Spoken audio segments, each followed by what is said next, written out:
To the eye, the streets of Managua are calm, but tension remains. The presence of security forces is now the norm, ready to quickly put down any acts of anti-government dissent. There are no protests because you'll get thrown in prison. That's why this country has more than 600 political prisoners in jail. Ana Margarita VIJIL is a vocal critic of Nicaraguan President Daniel Ortega.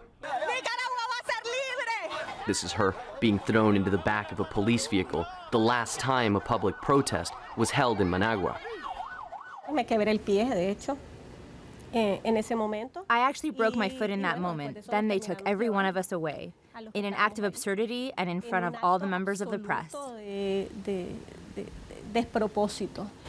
In the wake of the crackdown, government critics and journalists run the risk of attack by pro-government forces. From the start of troubles, which began over proposed reforms to a national pension program, President Ortega has underlined his commitment to human rights. He says the violence seen so far is part of a right-wing conspiracy against him. Former Nicaraguan ambassador to the OAS, José Luis VELASQUEZ, says that's nonsense. This is more than a police state. This is a state that acts completely arbitrarily. The rule of law no longer exists. We're in the hands of hitmen. It's like in Orwell's novel where they speak in newspeak, where war means peace and freedom means slavery. That's what happened here.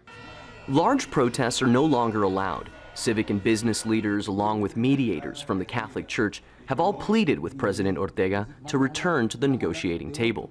Despite international condemnation and sanctions imposed by the United States, there's no sign that President Ortega is willing to accept early elections, a condition demanded by the national opposition. Human rights observers warn the political crisis will continue to deepen, pushing the country further toward a situation similar to that of Venezuela. For activists like Ana Margarita, however, what matters is continuing the resistance against the government.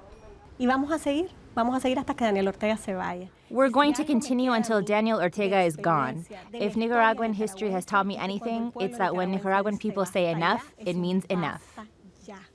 That sentiment means the calm on the streets right now may be no more just a phase in Nicaragua's political crisis. Manuel Rapalo, Al Jazeera, Managua.